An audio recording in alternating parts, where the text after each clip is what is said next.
Monday evening. Hello and welcome to the Next Gen right here on News Talk STL 1019 94.1. I am your host, Danny Define, along with producer Jerome. Jerome, happy Sunday to you, my friend. Very happy Sunday to you as well. As always, it's a pleasure to be here. You made it through the snowpocalypse. It's good to see you. Everybody lost their mind the last week. I guess I can't complain being in St. Louis, given what's going on across the country in California. But you made it through the snowstorm? Yeah, so I found out that I'm the go-to bench warmer. If anybody that was watching during Christmas Eve and New Year's Eve would be familiar with that. So slowly but surely, it's becoming Jerome Talk STL, and I'm here for it. How about that? Yeah, you producers, being in the radio industry for years, the producers are the unsung heroes because you're like the post office. Rain, sleet, or snow, you're going to be in here doing your job. Actually, you're better than the post office because I didn't have mail. I haven't had mail since Saturday last week.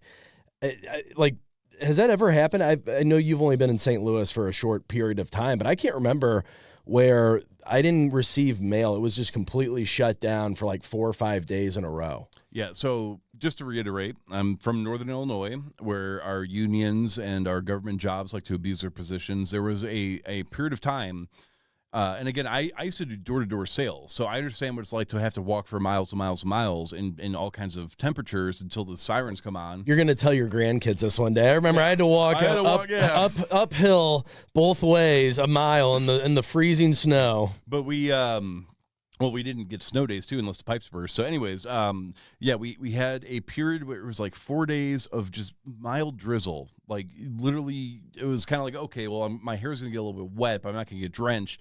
We did not get mail for those 4 days. So we're sitting there and we're wondering what's going on. There's nothing stopping you guys from delivering the mail. And sure enough, finally on that day, we just, all the bills, all the mail, all the postcards. I mean, it was my mom's birthday, so all these cards came through, and we're like, you couldn't have just dropped that off because of, like, put a poncho on? You didn't even need an umbrella. Yeah, and I have respect for the postal office. Don't get me wrong. I appreciate what they do. I know it's tough work, delivery drivers, all that stuff. But it was like a 4 or 5 day stretch where there was no mail coming in. And I guess we did have the Jimmy Carter National Day of Mourning, which that's another thing. I don't remember.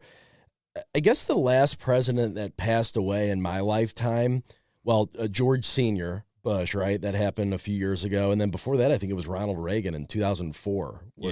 But I don't remember shutting down, like the stock market was closed, government offices were closed. Do you remember that for George Sr. or Reagan?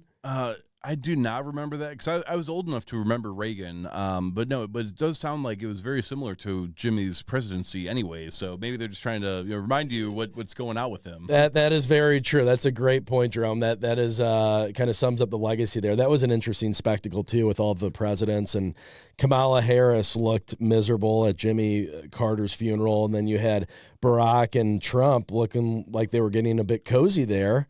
Melania was just kind of stoic like she normally is, just looking onward and wasn't really entertaining the other first ladies that were in attendance. The Babylon Bee actually had a great article on that, which I'm not convinced that they're satire anymore. I think they just make predictions, but it was, awkwardness ensues as people accidentally put wreaths of mourning and flowers on Joe Biden at Jimmy Carter's funeral, and I thought that was chef's kiss. Yeah.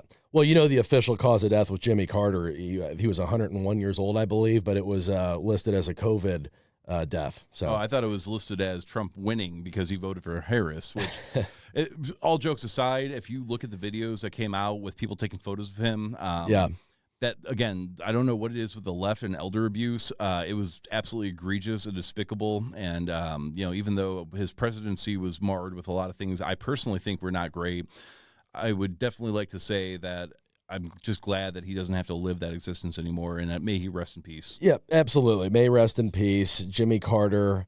So let's get to Jerome. We have a lot to cover on this show. With the snow day, one of the things, and we'll talk about this here right off the bat, one of the things was a lot of good football on this time of the year. It's my favorite time of the year personally in the sports world. I love college football. Big football guy, huh? Big football guy. I'm a Mizzou fan first and foremost. Nice. That's my alma mater, even though I experienced some left-wing lunacy while I was up there. But that doesn't change the fact that I'm still black and gold, all right? I still root for Mizzou.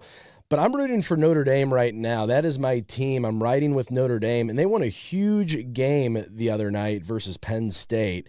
And it was the biggest win that Notre Dame's had since like 1988. They're on their way to the national title game, and now we know they're going to play Ohio State on January 20th, which, by the way, January 20th, you have the inauguration of Donald Trump, and then you have the college football national title game between Notre Dame and Ohio State. Wow. So circle your calendars. January 20th is going to be a huge day, but it was a great game. It was so much fun. I was watching it with my uncle, my parents, and my grandma. We're all huge Notre Dame fans.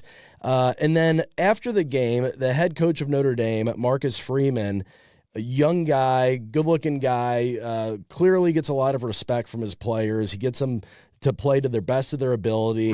Great coach. But this bimbo reporter for ESPN, this white woman, blonde, gets up there, and this is the first thing that she asked Marcus Freeman, the Notre Dame head coach, after the game. As you are the first black head coach to go to a national championship game in college football.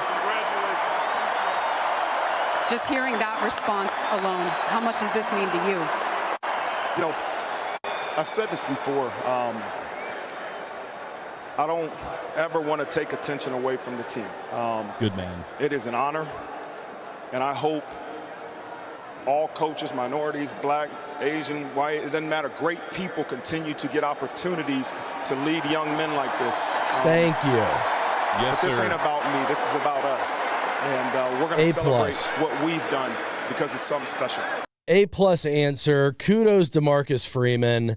This reporter for ESPN, which is unfortunately, I haven't watched ESPN outside of live sports in 10 years. I used to go home after school in middle school and high school and religiously turn on Sports Center, pardon the interruption, Around the Horn. I loved watching their content as a kid. But unless it's a live football or baseball game or hockey game on ESPN, I don't watch it anymore because it's gotten so left-wing. It's gotten so liberal. With it all started with the BLM movement, and then it was about pushing feminism, and it was DE&I. Like ESPN, which is an offshoot of Disney, so it makes sense. Mm-hmm. But they got bit with the wokeness bug years ago. But I thought in 2025 we were finally going to get past that. But I thought that Marcus Freeman handled that question that it was just ridiculous. Everybody's having a good time. Notre Dame won a huge game. Let's talk about the game, and let's just talk about how he is a fantastic coach that is now going to be playing in the national title game and take race out of it and all this other buzzword nonsense. Yeah, I was part of a football team from the time I was 6 years old until I got injured in a wrestling incident when I was a sophomore in high school, which completely ended, at the time my sports career. And that the answer that coach gave, I mean, I would be honored to be able to play for somebody like him, because ignoring all of the political stuff, it's easy for him to even just say, well, I'm a great coach and I demand the best out of my players. But for him to sit there and remind everybody, these are the players, these are the people on the field that no matter what I tell them, it's still up to them to make the right plays and to do the right moves and to practice and to be the best they can be, shows a lot of humility and great character. And it's just so relieving to finally hear that out of, again, I stopped watching football because of Kaepernick, and all how politicized. I think a lot of people did. Yeah, once he started taking the knee for the national anthem, and then the NFL, I believe they still have this in the end zone. Not the Black Lives Matter, but it's equality for all and end racism. It's like, why? I'm here to watch a football game. Why do we need this? You know what? I was going to be a bleeding heart racist until I turned on the NFL game and I saw end racism in the end zone. And guess what? I'm not a racist anymore. Is that what is that how they expect people to think? I was going to just sign up for the KKK, and then I turned on NFL Sunday Football and I saw end racism in the end zone. Guess what? I'm not racist anymore. Thanks, NFL and Roger Goodell. I appreciate it. Yeah, I was going to join Justice Smollett committing a hate crime, but then I thought, what would the NFL think about that? that? Yeah, right? what would Roger Goodell think? Well, that was my little soapbox. I had to get that off my chest out of the gate here. We're going to talk about these wildfires in LA. I know that's been touched on this week, but there's some new developments coming out and just really how bad and devastating the damage is and how much LA and the state of California has dropped the ball on this situation out there. We're going to get to Greenland, Canada. So Trump talking about bringing in Greenland as an American territory, and he even joked before that about making Canada the 51st state. And we're going to dive into why Greenland, it might not be such a radical idea from President Trump to have some presence there in Greenland with whether it's a military strategy, whether it's the natural resources. And then if we have time, Jerome, I don't know, I'm getting long-winded here with my football rant today, but we're going to talk about Zuckerberg was on the Joe Rogan podcast and saying how he was completely censored and pressured by the Biden administration to censor information around COVID vaccines and the side effects around COVID vaccines, and also the election. Zuckerberg's trying to save his own neck now that Trump's getting back in. See, I agree entirely. Now, there's no doubt a actual circuit court judge said point blank the Biden administration violated the First Amendment by pressuring social media companies to censor information regarding Hunter's laptop, regarding the COVID vaccine, vermicin, I think it's called, vermicidin, whatever the... Ivermectin, yes. I'm going to sound like an idiot today. That they did, in fact, violate our First Amendment rights by doing this. However, the degree to which companies were willing to comply is also something that needs to be taken into consideration. And I think that when we look at Facebook and Instagram and Meta in general, Zuckerberg seemed very much willing to go along with it. I don't think he needed to get some sort of, purple nurple to force him to go along with that. I think it really much did come down to, the government's requesting this, and I'm going to be able to make some money off this and appeal to the radical left. So let's go along. And now that's backfiring, and now that we have finally put our foot down and said we are done playing these games, now he wants to reel us back in and get more business from us. That's just my personal take so far. Yeah, he is one of the rats that are fleeing the sinking ship. He went down to Mar-a-Lago a few weeks ago, or a few months ago at this point, go down there to kiss the ring, and now he actually has donated over $1 million to Trump's inauguration. And now he's going on Joe Rogan talking about how he was really getting his arm twisted. And, what would you do basically if you were me, Mark Zuckerberg? The Biden administration was really just holding my feet to the fire to have this kind of censorship. Oh, I'm sure. Which I see both sides of it, because who knows what they could have threatened this guy with. We don't even know the half of what goes on in D.C. and the kind of blackmail and the kind of threats that people get if you don't play by the government's rules, especially with this COVID vaccine. There's so many layers to COVID and the different side effects that have come out since the mandatory vaccines and the Great Reset, and whether it's with Fauci, the New World Order, the World Economic Forum. There's so many layers to this whole COVID thing. So who knows if Zuckerberg, he could have had threats on his life, his family's life, all of this stuff. But at the same time, I get that side of it, but then at the same time, this guy cannot just skate completely free. We have to remember what he did, not only with COVID, but with the 2020 election, the Russia collusion, the Hunter Biden laptop. So all of this stuff with Zuckerberg, yes, he's trying to clear his name now, and he sees that Trump, he's trying to run to the winning team, and oh man, I'm going to donate $1 million to your inauguration, and look at me, I'm one of the good guys now. I'm not buying it, Jerome. No, I agree entirely with that. And as a friend of mine that from the Free Thought Project, his name's Jason Bassler. I've been trying to get him on the show for quite a bit now, but Washington, D.C. is just Hollywood for ugly people, and that's something I think we need to take in consideration when we hear about the people that are dealing with the swamp, essentially, for their income. Oh, I like that. Well, speaking of the swamp, Jerome, we're going to talk about what's going on in California and the swamp that's been created out there and the total mismanagement of these raging wildfires, and it's horrible. People have lost millions of dollars, their homes, their belongings, but we're going to bring that up right here on the Next Gen. Come right back. That ain't working, that's the way you do it. Money for nothing and your chicks for free. Now that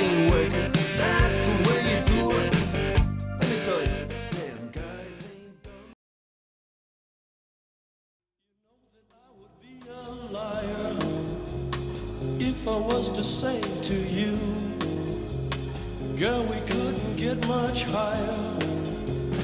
Come on, baby, light my fire. Come on, baby, light my fire. Try to set the night on fire. Maybe not the most sensitive song to be playing about this topic. Yeah, is that a little insensitive?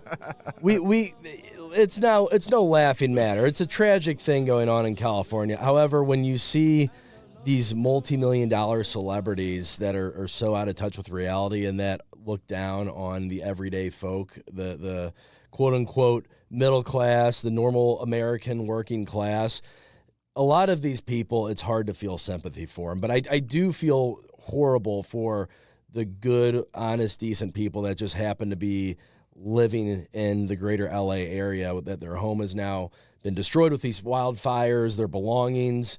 It really looks like a total hellscape there in Los Angeles. And this is not new, right? Wildfires happen in California. Seems like every year there's a big wildfire that breaks out. But this one has caused horrendous devastation. Last time I checked, there was 16 people that have lost their lives here. So extremely tragic. Seeing the Hollywood sign on fire, I don't know if you saw any of those pictures, Jerome, but it really does look like it is out of an apocalyptic type movie.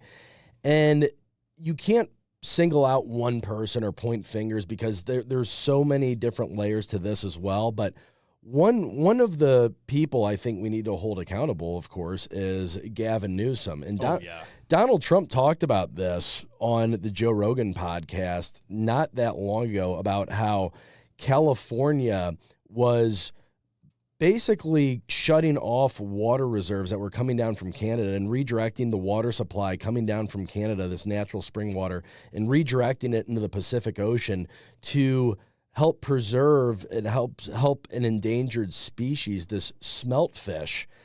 Do we have that clip from Trump on Rogan about the water supply in California?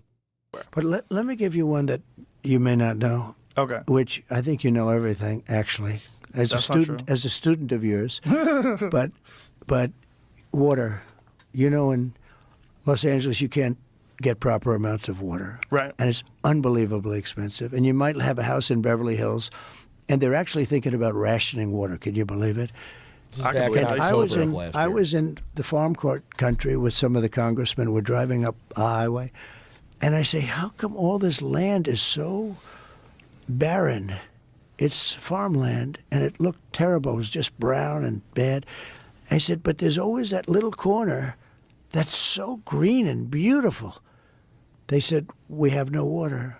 I said, do you have a drought? No, we don't have a drought. I said, why don't you have no water? Because the water isn't allowed to flow down. It's got a natural flow from Canada all the way up north of water, more water than they could ever use. And in order to protect a tiny little fish, the water up north gets routed into the Pacific Ocean. Millions and millions of gallons of water gets poured. You got to see this. We're driving up, and I had never seen it before. It's like Iowa. It's the most fertile land. Iowa's blessed with great land. Idaho for a potato, right? Yeah. But they're just, by the way, some land is good for a potato, some land is good for corn. Basically, what Trump, this was back in October of 2024, talking about the California Delta. So it's right in the Sacramento region there. It's a river where a lot of the water from Canada flows into it, and that comes down to the Los Angeles area, and that's where they get their water supply, drinking water, waters to come out of fire hydrants in this example. And Trump talking about how L.A., seems to always be these droughts there, and they're rationing water in Beverly Hills. That's because Gavin Newsom years ago signed into law all of these different orders sending this great water supply, redirecting it not to LA but into the Pacific Ocean to preserve this endangered fish species.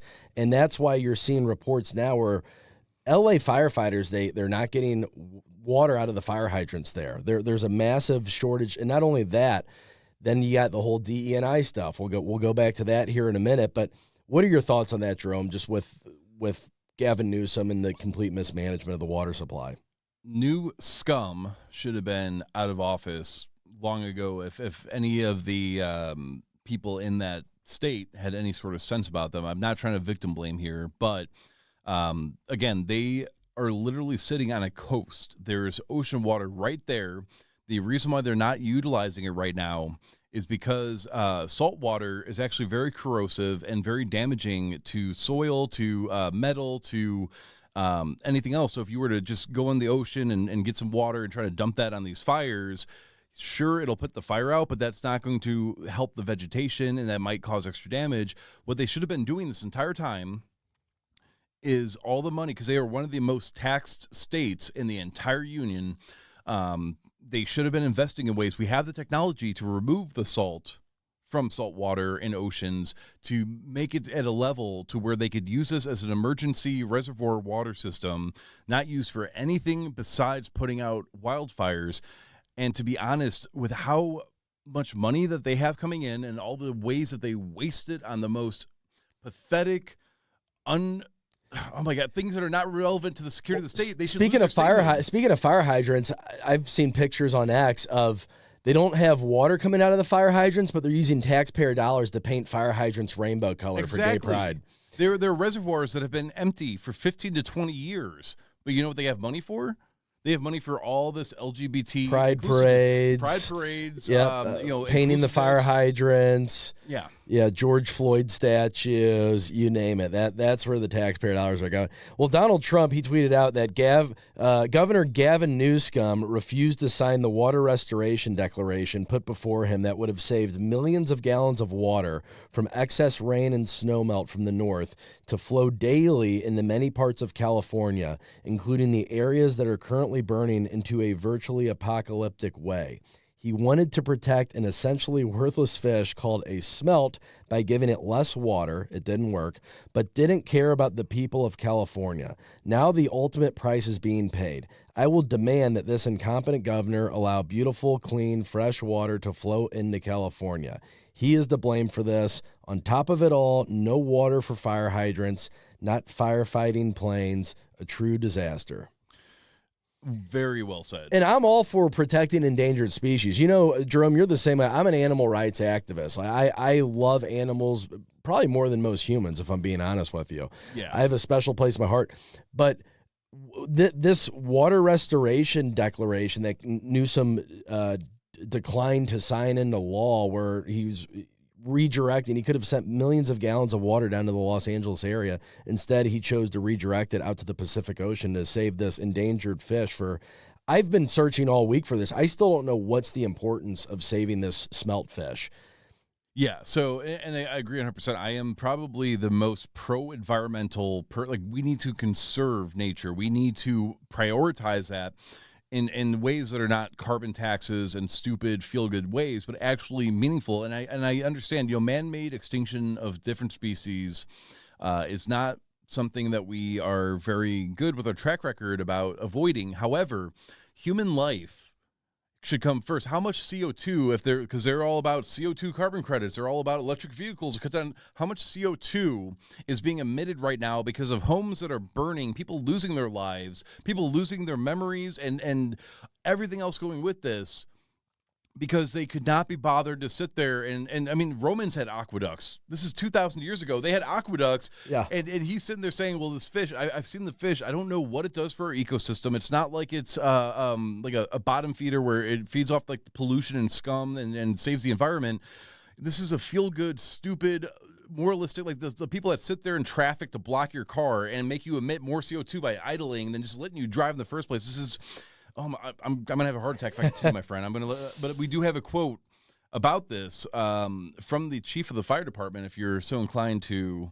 Now, is this the DE&I chief? Oh, of course. The lesbian, everybody needs to look like, it doesn't matter if you're capable, it just matters if they look like you when you're both burning to death in the wildfires that were totally preventable. Yeah, well, that was the thing. There were too many white men that were firefighters, and we had to change that in L.A. Here is their new fire chief. Let's play her clip. I'm super inspired. She took time out of her already busy schedule to tell us about her vision for the department's future, one that includes a 3-year strategic plan to increase diversity. People ask me, well, what number are you looking for? I said, I'm not looking for a number. It's never enough. Out of 3,300 city firefighters, only 115 are women right now. She's already looking at ways to change that. She's quick to point out that doing so has a greater purpose, attracting the best and brightest for the job. They feel included, they feel valued, and they feel part of a cohesive team. The chief also checks another box when it comes to inclusivity and diversity at this department.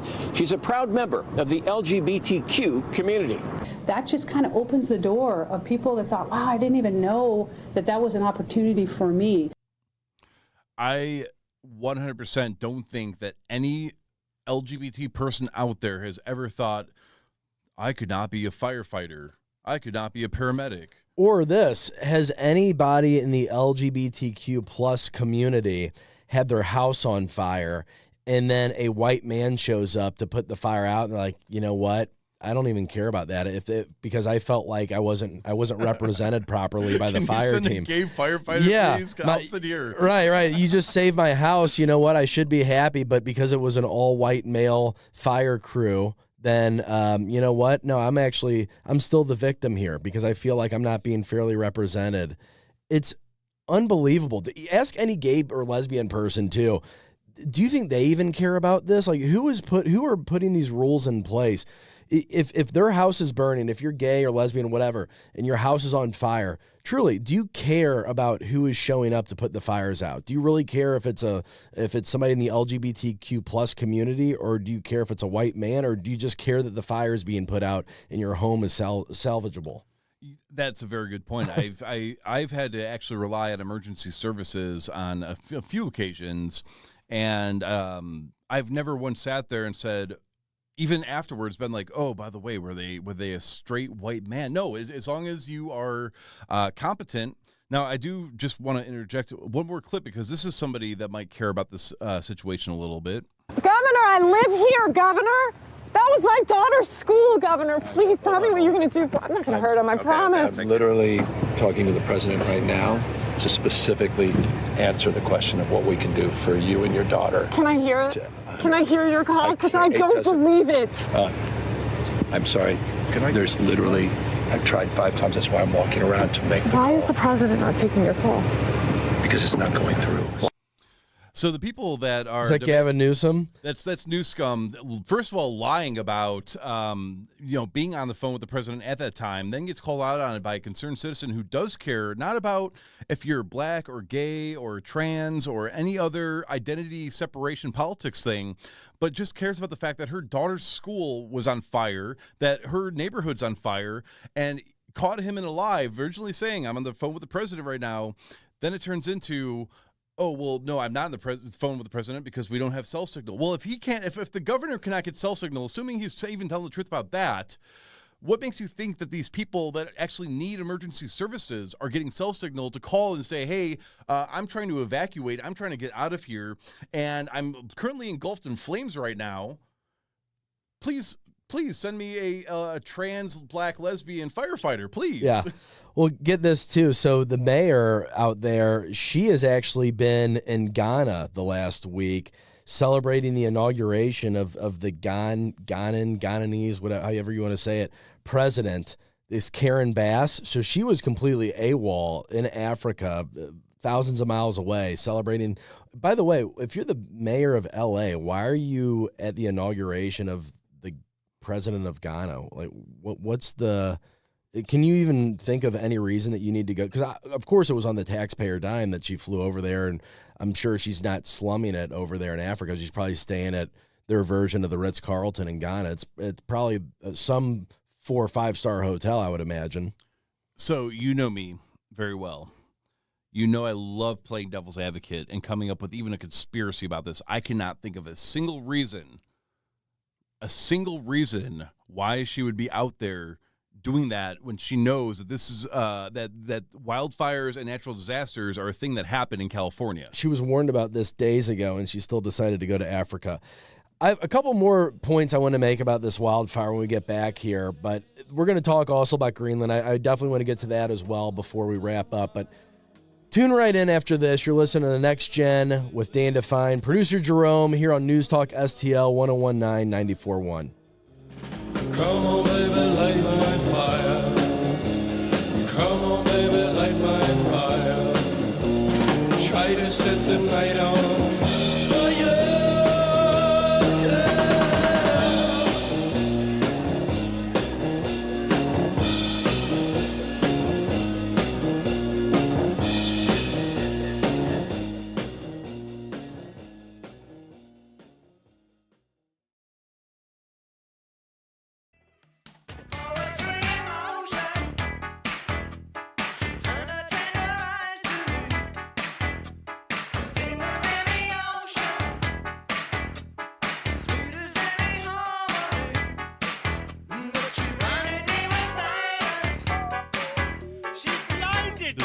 Science. Sounds like Doc Brown from Back to the Future, doesn't it? That's a weird song. It's catchy though. It really is a product of its time. I feel we don't really get songs like that. They found this cookie cutter 4-chord sort of progression that they can use. And I don't think we really get fun songs, like goofy, silly, just kind of having fun songs like this anymore. Speaking of that era, because this song came out, early 80s, probably mid-80s? It's got to be 80s for sure. I was talking to somebody about this the other day, where when's the last time you saw a movie that had a soundtrack associated with it? So I mentioned Back to the Future. Huey Lewis and the News did most of the songs in that movie. You think of Fast Times at Ridgemont High, Jackson Brown, that soundtrack. You think of Kenny Loggins with Caddyshack, Kenny Loggins in Top Gun. You used to have films that would have a CD, like a soundtrack with the same band. You don't have that. American Pie is probably the last one I can think of with Blink-182 in the early 2000s. Yeah, now that I think about it. You know what I'm talking about? You don't see that anymore. You don't really see any good movies anymore, though, come to think about it. That is true. I mean, let alone the music of the soundtrack. Yeah, so funnily enough, now that you mentioned it, video game original soundtracks, OSTs, are actually, I would say, more popular than movie ones are because of how cinematic and how, like, epic a lot of these sounds are and a lot of the music they use in video games like Doom and, like, you know, the fantasy games and all that kind of stuff. Matrix is really probably, like, one of the last movies I can think of where I would actually recognize if somebody was playing those songs. I'm like, oh, I heard that in the Matrix, you know? Well, a lot of people think we're living in the Matrix right now. Oh, yeah. And it feels that way because you have Donald Trump talking about Greenland and Canada and the Arctic Circle and renaming the Gulf of Mexico, the Gulf of America.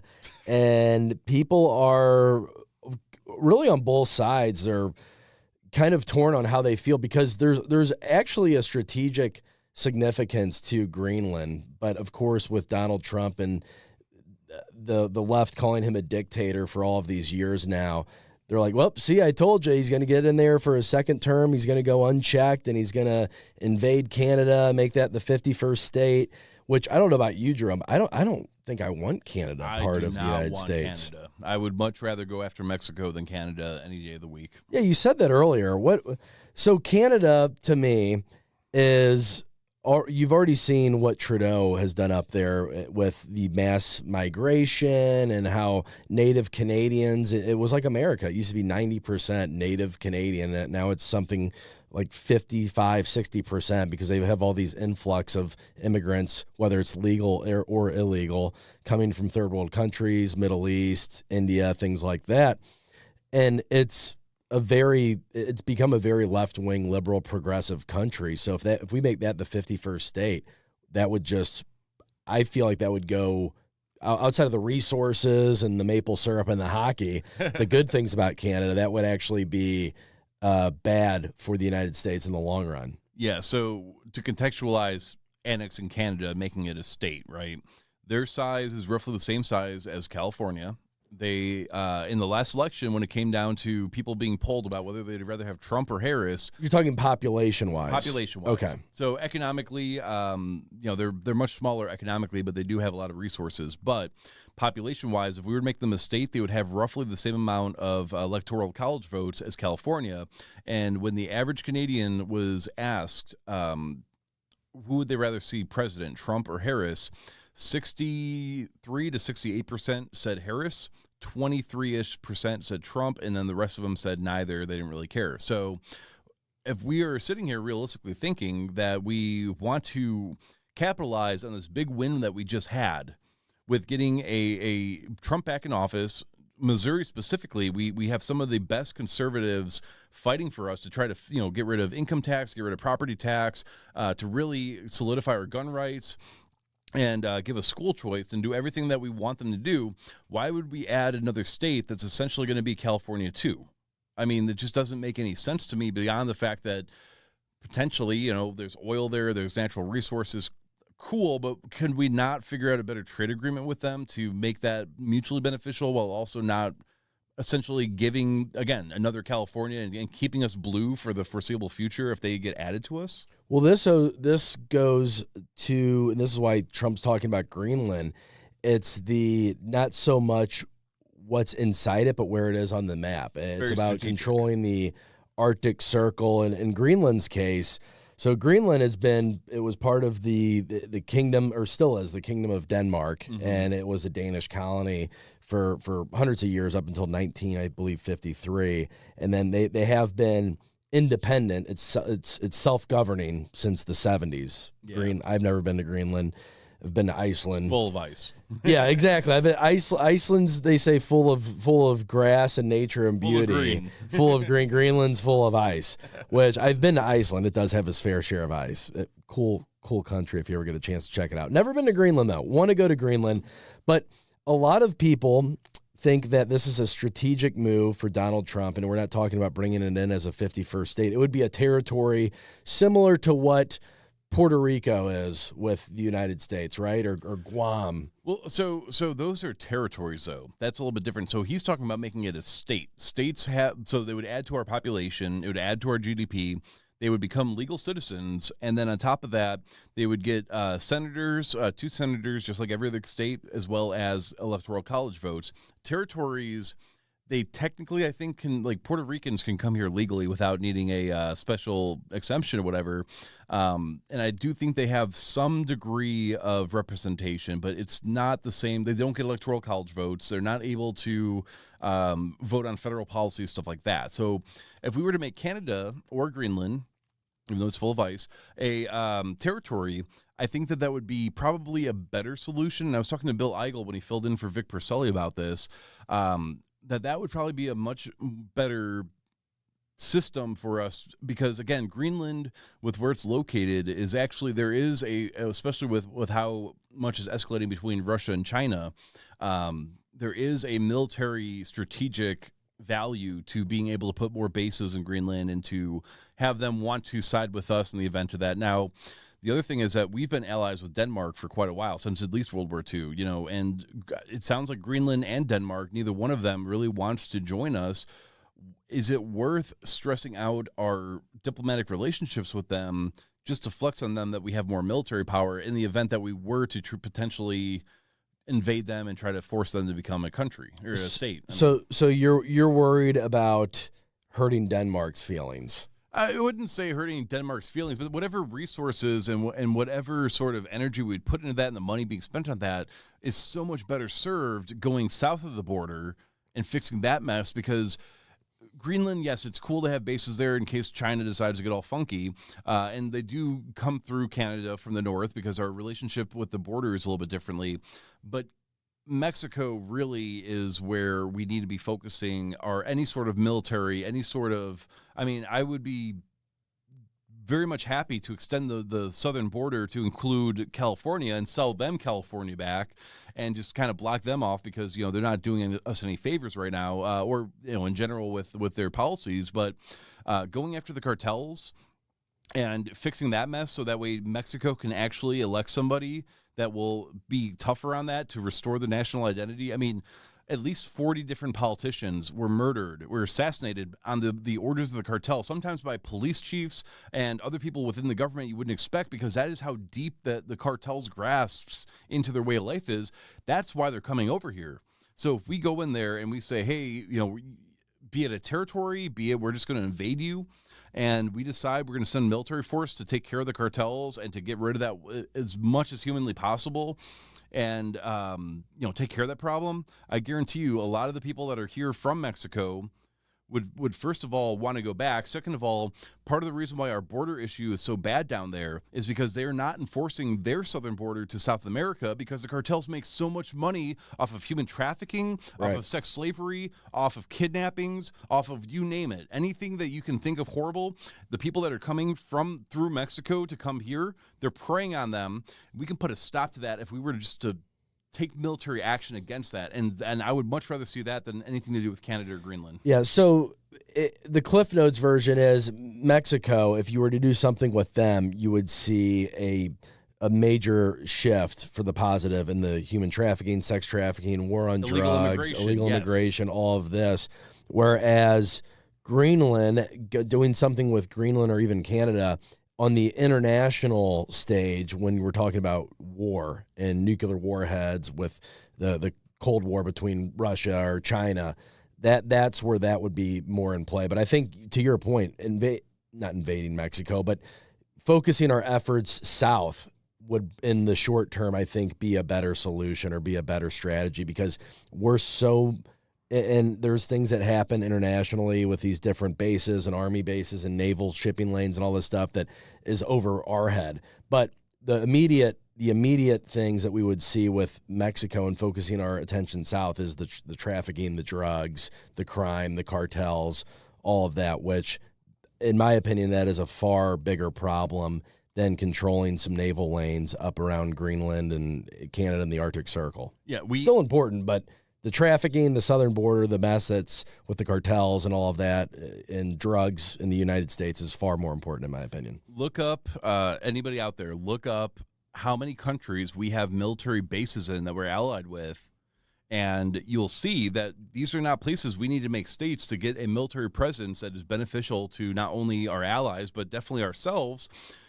We can do this much more effectively, in my opinion, through trade negotiation, without giving them any sort of say in what our government is. Because if they don't want to be colonized, for lack of a better word, and we colonize them and we make them a state, do you not think that they're just going to vote against Republican conservative values going forward?